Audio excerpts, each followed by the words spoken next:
ചെമ്മീൻ ചോറ് ഉണ്ടാക്കുന്ന സമയത്ത് ഇതുപോലെ ഒന്ന് ഉണ്ടാക്കി നോക്കിക്കോ, എന്തായാലും ഇഷ്ടപ്പെടും. ഇതിനെ എങ്ങനെ ഉണ്ടാക്കാൻ നോക്കാം. അതിനു വേണ്ടിയിട്ട് ആദ്യം തന്നെ കുറച്ച് ചെമ്മീൻ എടുത്തിട്ടുണ്ട്. വലിയ ചെമ്മീനിനെക്കാട്ടിലും നല്ലത് ഇതുപോലെ ചെറിയ ചെമ്മീൻ വെച്ചിട്ട് ചെയ്യുമ്പോഴാണ്. ഇതിൻ്റെ അകത്തേക്ക് 1 ടീസ്പൂൺ മുളക് പൊടി ഇട്ട് കൊടുക്കാം. പിന്നെ ഒരു 1/4 ടീസ്പൂൺ മഞ്ഞൾപ്പൊടി ഇട്ട് കൊടുക്കാം. പിന്നെ ഒരു 1/2 ടീസ്പൂൺ ഉപ്പ് കൂടി ഇട്ട് കൊടുക്കാം. ഇനി ഇതെല്ലാം കൂടി നന്നായിട്ടൊന്ന് മിക്സ് ചെയ്തെടുക്കാം. വെള്ളമൊന്നും ചേർക്കേണ്ട ആവശ്യമില്ല, അല്ലാതെ തന്നെ ഇത് നന്നായിട്ട് മിക്സ് ആയിട്ട് കിട്ടും. നന്നായിട്ട് മിക്സ് ചെയ്തെടുത്തതിന് ശേഷം കുറച്ച് സമയം ഒന്ന് റെസ്റ്റ് ചെയ്യാൻ വേണ്ടിയിട്ട് മാറ്റി വെക്കാം. ഇനി ഒരു പാത്രത്തിലേക്ക് നമുക്ക് ചോറിന് ആവശ്യമായിട്ടുള്ള അരി അളന്നെടുക്കാം. 2 കപ്പ് കൈമ അരിയാണ് എടുത്തിട്ടുള്ള, ബസ്മതി അരി വെച്ചിട്ടും ചെയ്യാം. ഇനി ഇത് നന്നായിട്ട് കഴുകിയതിന് ശേഷം ഒരു അരമണിക്കൂർ കുതിരാൻ വേണ്ടിയിട്ട് മാറ്റി വെക്കാം. അരി കുതിർത്ത് വെച്ച് കഴിഞ്ഞാൽ ചോറ് നല്ല സോഫ്റ്റ് ആയിട്ട് കിട്ടും. അതിന് വേണ്ടിയിട്ടാണ് കുറച്ച് സമയമെങ്കിലും കുതിർത്ത് വെക്കുന്നത്. ഇനി നമ്മൾ ഏത് പാത്രത്തിലാണോ ഈ ചോറ് ഉണ്ടാക്കുന്നത് അതിൻ്റെ അകത്തേക്ക് ഒരു 1/4 കപ്പ് ഓയിൽ ഒഴിച്ചു കൊടുക്കാം. ഇനി നമ്മൾ മാരിനേറ്റ് ചെയ്ത് വെച്ചിട്ടുള്ള ചെമ്മീൻ ഇതിൻ്റെ അകത്തേക്ക് ഇട്ട് കൊടുക്കാം. മുഴുവനായിട്ട് ഇട്ട് കൊടുത്തതിന് ശേഷം നമ്മൾ സാധാരണ ചെമ്മീൻ ഫ്രൈ ചെയ്യുന്ന പോലെ തന്നെ ഫ്രൈ ചെയ്തിട്ടെടുക്കാം.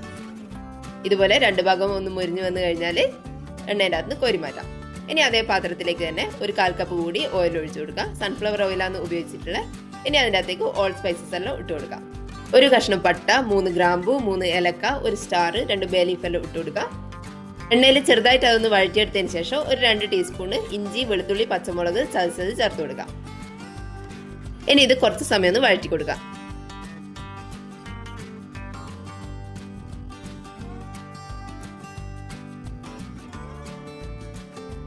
ഇനി ഇതിലേക്ക് ഒരു 2 മീഡിയം സൈസ് സവാള ചെറുതായിട്ട് കനം കുറഞ്ഞരിഞ്ഞിട്ട് ഇതിൻ്റെ അകത്തേക്ക് ഇട്ട് കൊടുക്കാം.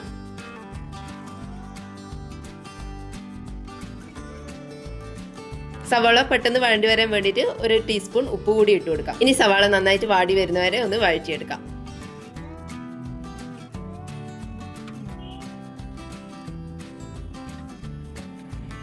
സവാള ഒന്ന് വഴണ്ടി വന്നു കഴിഞ്ഞാൽ അതിൻ്റെ അകത്തേക്ക് കുറച്ച് കറിവേപ്പില ഇട്ട് കൊടുക്കാം.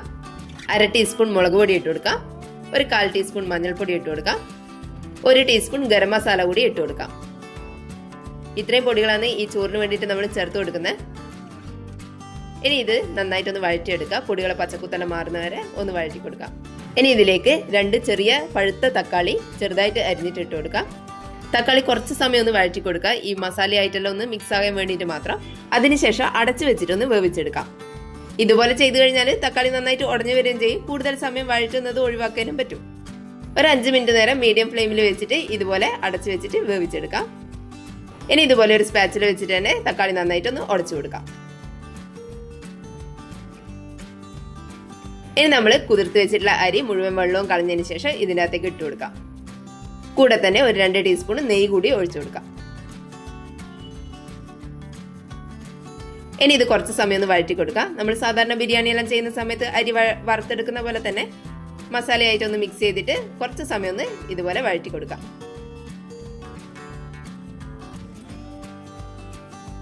ഇനി ഇതിൻ്റെ അകത്തേക്ക് തിളച്ച വെള്ളം ഒഴിച്ചു കൊടുക്കാം. 2 കപ്പ് അരിയാണ് എടുത്തിട്ടുള്ളത്. 3 കപ്പ് തിളച്ച വെള്ളം ഒഴിച്ചു കൊടുക്കാം. ഇതൊന്ന് മിക്സ് ചെയ്തെടുക്കാം. ഇനി ഇതിൻ്റെ അകത്തേക്ക് 1 കപ്പ് നല്ല കട്ടിയുള്ള തേങ്ങാപ്പാൽ ഒഴിച്ചു കൊടുക്കാം. ആകെ 2 കപ്പ് അരിക്ക് 4 കപ്പ് വെള്ളം എന്നുള്ള രീതിയിലാണ് വേണ്ടത്. 3 കപ്പ് വെള്ളം ഒഴിച്ചു കൊടുക്കുക. 1 കപ്പ് തേങ്ങാപ്പാലും കൂടി ഒഴിച്ചു കൊടുക്കാം. ഈ ചെമ്മീൻ ചോറിന് ഏറ്റവും ടേസ്റ്റ് കൊടുക്കുന്നത് ഈ ഒരു തേങ്ങാപ്പാലാണ്. ഇതെന്തായാലും മിസ് ചെയ്യരുത്, തേങ്ങാപ്പാൽ തന്നെ ഒഴിക്കണം. ചോറിന് നല്ലൊരു ടെക്സ്ചറും രുചിയും എല്ലാം ഉണ്ടാവും. ഇതുപോലെ ഉണ്ടാക്കുന്നവർ എന്തായാലും ഒന്ന് കമന്റ് ചെയ്യണേ. ഇനി ഇത് അടച്ചു വെച്ചിട്ടൊന്ന് വേവിച്ചെടുക്കുക. ഹൈ ഫ്ലെയിമിൽ ഒരു 5 മിനിറ്റ് നേരവും മീഡിയം ഫ്ലെയിമിൽ ഒരു 3 മിനിറ്റ് നേരവും വെച്ചാൽ മതി. ആകെ ഒരു 8 മിനിറ്റ് നേരം മതിയാവും.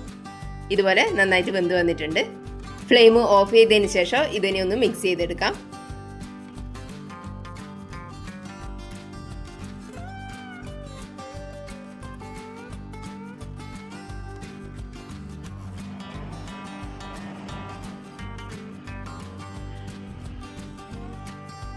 ഇനി ഇതൊന്ന് ഇതുപോലെ ലെവൽ ചെയ്ത് കൊടുക്കാം.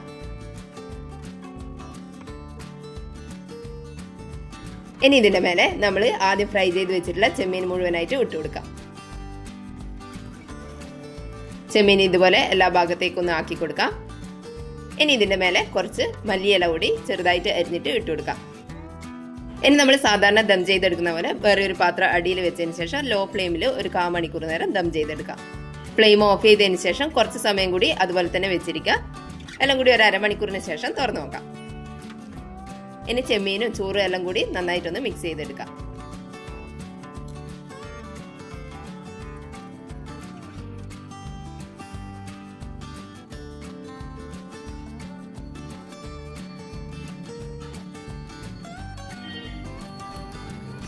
നമ്മളെ ചെമ്മീൻ ചോറ് അടിപൊളിയായിട്ട് വന്നിട്ടുണ്ട്. നല്ല ടേസ്റ്റും അതുപോലെ തന്നെ നല്ല സ്മെല്ലും. കഴിക്കാൻ തുടങ്ങിക്കഴിഞ്ഞാൽ പിന്നെ നിർത്താനേ പറ്റൂല, അത്രക്ക് ടേസ്റ്റാണ്.